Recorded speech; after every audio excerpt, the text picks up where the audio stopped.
Spiritual ஜோதிடம் TV நேயர்களுக்கு astro KS ஐயங்காரின் பணிவான நமஸ்காரங்கள். வார பலன் 10/6/2024 16/6/2024 வரை உண்டான வாரத்திற்கு என்னென்ன பலன் அப்படின்னு பார்ப்போம். மேஷம் முதல் மீனம் வரை. முதல்ல இந்த வாரத்தினுடைய கோல்சாரம்: மேஷ ராசியில் செவ்வாய், ரிஷப ராசியில் சூரியன், குரு, சுக்கிரன், மிதுன ராசியில் புதன், கன்னியில கேது, கும்பத்தில் சனி, மீனத்தில் ராகு. சந்திர பகவான் இந்த வாரத்தில் அதிவேகமாக செல்லக்கூடியவர்னு சொல்லக்கூடிய சந்திர பகவான் கடகராசி பூச நட்சத்திரத்திலிருந்து இந்த வாரம் சித்ரா நட்சத்திரம் துலா ராசி வரலும் போகிறார். கடகம், சிம்மம், கன்னி, துலாம் இந்த 4 ராசிகளுக்கு பிரவேசிக்கிறார். இந்த வாரத்தில் பார்த்தீங்கன்னா சூரிய பகவான் ரிஷபத்திலிருந்து மிதுனத்திற்கு 15/6/2024 பிரவேசம் பண்ணுறார். இது சௌரமான ஆனி மாதம் பிறகுறது. சுக்கிரன் 13/6/2024 அன்னைக்கு ரிஷபத்திலிருந்து மிதுனத்துக்கு போகிறார். 3ஆம் இடம், அதாவது மிதுனம்னு சொல்லக்கூடிய இடம் 3 கிரகங்களோடு இருக்கக்கூடிய காலகட்டமாக அமையிறது. அதாவது சுக்கிரன், புதன் மற்றும் சூரியன். இந்த வாரத்தில் பார்த்தாலேயானால் சிறப்பு நாட்கள்னு சொல்லக்கூடியது சதுர்த்தி. அதாவது 10/6/2024 அன்னைக்கு சதுர்த்தி, வளர்பிறை சதுர்த்தி, வளர் சதுர்த்தி அப்படின்னு சொல்லக்கூடியது. பிள்ளையாரை போய் சேவிச்சுட்டு வாங்க, என்ன தேவையோ அதை கேளுங்க, நிச்சயமாக கிடைக்கும். அதாவது சங்கடஹர சதுர்த்தி, வர சதுர்த்தின்னு 2 வகையாக இருக்குது. சங்கடஹர சதுர்த்தி தேய்பிறை சதுர்த்தி, இது வர சதுர்த்தி. வரங்களை அள்ளி கொடுக்கக்கூடிய காலகட்டம். உங்களுக்கு என்ன வேணுமோ, பணம் அதிகமாக வேண்டும், பொருள் வேண்டும், பொன் வேண்டும், வீடு வாங்கணும், அதெல்லாம் எது வேணும்னு கேட்குறீங்களோ அந்த விஷயங்கள் நிச்சயமாக. இந்த வாரத்தில் சஷ்டி திதி வருது. சஷ்டி திதி 12/6/2024 அன்னைக்கு வரும். சஷ்டியில் விரதம் இருந்தால் அகப்பையில் வரும் அப்படின்னு சொல்லுவாங்க. குழந்தை பாக்கியம் மற்றவர்கள் இல்லாதவர்கள் அவர்கள் குழந்தை பாக்கியத்திற்காக முருகப்பெருமானை நோக்கி இந்த சஷ்டி விரதம் இருக்கிறது விசேஷம். 16/6/2024 பாபஹர தசமி அப்படின்னு வருது.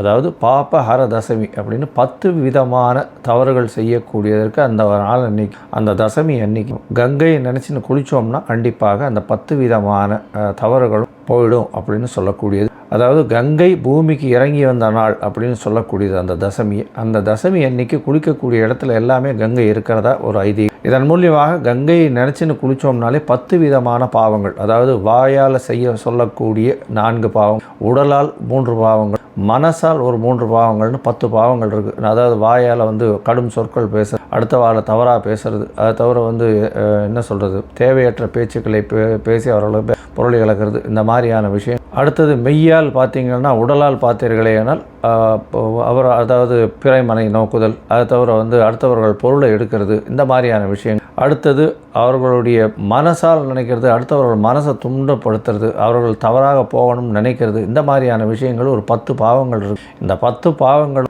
கங்கை ஜலத்தில் குளிக்கும்போது நிச்சயமாக போகும். அதுவும் இந்த பாபஹர தசமி அன்னைக்கு கங்கையை நினச்சின்னு குளிச்சிங்கனாலே கண்டிப்பாக உங்களுக்கு உண்டான எல்லா விதமான பாவங்களும் போகக்கூடிய அப்படின்னு சொல்கிறோம். இந்த வாரத்தில் பார்த்தாலே தனுசு, மகரம், கும்பம் இந்த 3 ராசிக்காரர்களுக்கும் சந்திராஷ்டம காலம் இருக்குது. இந்த சந்திராஷ்டம காலத்தில் உங்களுடைய ராசிக்கு 8ஆம் இடத்துல சந்திர பகவான் மறையிறதுனால சந்திராஷ்டமம்னு சொல்கிறோம். சந்திராஷ்டமத்தில் பார்த்தேன்னா புதிய முடிவு வேண்டாம், முயற்சிகள் புதுசாக எடுக்க வேண்டாம், வெளியூர் வெளிமாநில பிரயாணங்கள் வேண்டாம்னு சொல்கிறோம். ஒருவேளை நீங்கள் எடுக்க வேண்டிய கட்டாயத்தில் இருந்தீங்களே, சந்திர பகவானுக்கு உண்டான எளிய பரிகாரமான அரிசி, பச்சரிசி இல்லைன்னா அருகில் இருக்கக்கூடிய விநாயகர் கோவிலில் கொடுத்துட்டு போகிறதன் மூலியமாக சந்திராஷ்டமத்தின் தாக்கம் நிச்சயமாக குறையும். சரி, இந்த வாரம் எப்படி இருக்குது மேஷம் முதல் மீனம் வரை அப்படின்றத பார்ப்போம். அதுக்கு முன்னாடி என்னுடைய மொபைல் நம்பர் கீழே ஸ்க்ராலிங்கில் போயிட்டு இருக்கோம். உங்களுக்கு அஸ்ட்ராலஜிக்கல் கன்சல்ட் தேவைப்பட்டுதேயா எனக்கு ஃபோன் பண்ணுங்க. சரி, இப்போ மேஷம் முதல் மீனம் 10/6/2024 16/6/2024 வரை உண்டான வாரத்திற்கு இருக்கும் பலன்கள் என்ன அப்படின்றத ஒன்றா பார்ப்போம். மகரம், உத்திராடம், திருவோணம், அவிட்டம் இந்த 3 நட்சத்திரம் 9 பாதங்களை கொண்ட ராசி. ராசியின் அதிபதி அப்படின்னு சொல்லக்கூடியவர் சனி பகவான். ராசிக்கு 2ஆம் இடத்துல இருக்கிறது விசேஷம். ஏன்னா ராசிக்கு அதிபதினு சொல்லக்கூடிய சனி பகவான் 2ஆம் இடம் அவருடைய வீடே இருக்கிறதுனால 2ஆம் இடத்துல அவர் இருக்கிறது ரொம்பவும் நல்லது.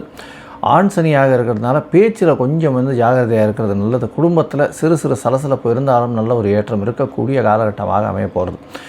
இந்த வாரம் பார்த்தாலேயானால் உங்களுடைய ராசிக்கு 2ஆம் இடத்துல இருக்கக்கூடிய சனி பகவான் மூலியமாக பணத்திற்கு பிரச்சனை இருக்காது. உங்களுடைய ராசியே குரு பார்க்கறதுனால உடல் நலத்தில் நல்ல ஏற்றம் இருக்கக்கூடிய காலகட்டமாக அமைய போகிறது. குழந்தை பிராப்தி ஏற்படக்கூடிய பாக்கியம் உண்டு. ரொம்ப நாளாக குழந்தைக்கு வெயிட் பண்ணிட்டு இருக்கவங்களுக்கு குழந்தை பிராப்தி ஏற்படும். ஏன்னா 5ஆம் இடத்தில் குரு பகவான் இருக்கிறது பெரிய விசேஷம். இருந்தாலும் 5ஆம் அதிபதி இந்த வாரம் பார்த்தாங்கன்னா 13ஆம் தேதி அன்னைக்கு உங்களுடைய ராசிக்கு 5ஆம் இடத்துலேருந்து 6ஆம் இடத்துக்கு போகிறார். புதிய அதாவது சூரிய பகவானும் சரி அதாவது சூரிய பகவான் இந்த வாரத்தில் 15ஆம் தேதி 10/6/2024 16/6/2024 வரலும் உண்டான வாரத்தில் 15ஆம் தேதி மாதம் பிறகுறது, அதாவது ஆனி மாதம் பிறகுறது. சூரிய பகவான் 6ஆம் இடத்துக்கு போகிறார். புத பகவானோட சேர்க்கை 6ஆம் அதிபதி 6ஆம் இடத்துல ஆட்சி பெற்று போய் இருக்கக்கூடிய காலகட்டம், சுக்கிரனோட சேர்ந்து இருக்கக்கூடிய காலகட்டம். 8ஆம் அதிபதி 6ஆம் இடத்துல இருக்கிறது திடீர் யோகத்தை கொடுக்கக்கூடிய காலகட்டமாக அமைகிறது. போட்டியில் எல்லாத்துலேயும் வெற்றி பெறக்கூடிய பாக்கியம் நிச்சயமாக உண்டு. போட்டித் தேர்வில் வெற்றி பெறக்கூடிய வாய்ப்புகள் நிச்சயமாக இருக்கும். அதை தவிர கவர்மெண்ட் வேலை ஏதாவது கிடைக்கக்கூடிய வாய்ப்புகள் உண்டு. கவர்மெண்ட் கான்ட்ராக்ட்ஸு, கவர்மெண்ட் வேலை இதெல்லாம் கிடைக்கக்கூடிய வாய்ப்புகள் நிச்சயமாக உண்டு. அரசாங்க சம்பந்தமான நல்ல ஒரு ஏற்றமான விஷயங்கள் உங்களுக்கு சேரக்கூடிய வாய்ப்புகள் நிச்சயமாக இருக்கும். உங்களுடைய ராசிக்கு 3ஆம் இடத்துல ராகு பகவான் இருக்கார். 3ஆம் இடத்தில் ராகு பகவான் இருக்கிறது நல்ல ஒரு ஏற்றத்தை கொடுக்கக்கூடிய காலகட்டம். எந்த ஒரு முயற்சியும் வெற்றி பெறக்கூடிய வாய்ப்புகள் உண்டு. 3ஆம் அதிபதியும் 3க்கு 3 என்று சொல்லக்கூடிய 5ஆம் இடத்தில் இருக்கிறதுனால நீங்கள் எதை நினைத்தாலும் வெற்றி பெறக்கூடிய வாய்ப்புகள் உங்களுடைய முயற்சிகள் மூலியமாக கிடைக்கும். இந்த வாரம் பார்த்தீங்கன்னா 6ஆம் இடம் வலுப்பெற்று போயிருக்கு. 6ஆம் இடத்துல 3 கிரகங்கள் போய் இருக்கக்கூடிய காலகட்டமாக இருக்கிறதுனால கண்டிப்பாக 6ஆம் இடம் வலுப்பெற்று போயிருக்கு. புதிய கடன் வாங்கக்கூடிய வாய்ப்பு இருக்குது. எதிரிகள் அற்ற நிலையில் இருக்கக்கூடிய வாய்ப்புகள் நிச்சயமாக இருக்கும். உங்களுடைய ராசிக்கு பார்த்தோன்னா 10ஆம் அதிபதியும் 6ஆம் இடத்துல இருக்கிறதுனால தொழிலுக்குன்னு அதிகமாக கடன் வாங்கக்கூடிய வாய்ப்புகள் இந்த வாரத்தில் அமைய போகிறது. இந்த வாரத்தில் உங்களுடைய ராசிக்கு சந்திர பகவான் 7ஆம் இடத்துல அவருடைய வீட்டிலேயே ஆரம்பிக்கிறார். 7ஆம் இடத்துல 10ஆம் தேதியிலிருந்து 12ஆம் தேதி அதிகாலை ஒரு 1:30 மணி வரலும் இருக்கக்கூடிய காலகட்டம். இந்த காலகட்டத்தில் உங்களுக்கு ஒரு நல்ல ஏற்றம் இருக்கும். எதிர்பாலினத்தவர் மூலியமாக நல்ல ஒரு செய்தி வரக்கூடிய வாய்ப்பு. பார்ட்னர்ஷிப் பிஸ்னஸில் நல்ல ஒரு ஏற்றம். நண்பர்கள், பழைய நண்பர்களெல்லாம் பார்க்கக்கூடிய வாய்ப்புகள் நிச்சயமாக கிடைக்கும். கணவன் மனைவிக்குள்ளே நல்ல ஒரு அந்யோன்யம் ஒற்றுமை இருக்கக்கூடிய காலகட்டமாக அமைய போகிறது. உங்களுடைய ராசிக்கு 8ஆம் இடத்துல சந்திர பகவான் போகிறார். சந்திராஷ்டம காலமாக அமைய போகிறது. அது 14ஆம் தேதி கார்த்தால மத்தியானம் ஒரு 1:30 மணி வரலும் இருக்குது. அதாவது 12ஆம் தேதி அதிகாலை 1:30 14ஆம் தேதி மதியம் ஒரு 1:30 மணி வரலும் சந்திர பகவான் 8ஆம் இடத்துல இருக்கார். 8ஆம் இடத்துல சந்திர பகவான் இருக்கிறதுனால சந்திராஷ்டம காலம்னு சொல்கிறோம். சந்திராஷ்டம காலத்தில் கொஞ்சம் பொறுமையாக இருக்கிறது நல்லது. யாருக்கும் ஜாமீன் கையெழுத்து போட வேண்டாம். தேவையற்ற விஷயத்தில் தலையை மூக்க நுழைக்க வேண்டாம். அதை தவிர பேச்சில் ரொம்ப கவனமாக இருக்கிறது நல்லது. ஏன்னா சனி பகவான் 2ஆம் இடத்துல இருக்கிறதுனாலையும் 8ஆம் இடத்துல சந்திர பகவான் போகிறதுனாலையும் கொஞ்சம் ஜாகிரதையாக இருக்கிறது நல்லது. உங்களுடைய ராசிக்கு 9ஆம் இடத்துல சந்திர பகவான் போகிறார். 14ஆம் தேதி மதியம் 1:30 மணியிலிருந்து 17ஆம் தேதி அதிகாலை ஒரு 1 மணி வரலும் இருக்கக்கூடிய காலகட்டமாக இருக்குது. இந்த காலகட்டத்தில் பார்த்தோன்னா 9ஆம் இடத்துல சந்திர பகவான் குரு பார்வையில் இருக்கிறது பெரிய விசேஷம். உங்களுடைய ராசியும் குரு பார்க்குறார், சந்திரனையும் குரு பார்க்குறார். அதனால் பார்ட்னர்ஷிப் பிஸ்னஸ் தொழிலில் பெரிய ஏற்றம் கிடைக்கும். படிக்கக்கூடிய மாணவர்கள் அவங்க வெளிநாடு போகணுன்னு பார்த்துட்டு இருக்காங்க அப்படின்னா இந்த காலகட்டத்தில் நிச்சயமாக அமையக்கூடிய வாய்ப்புகள் உண்டு.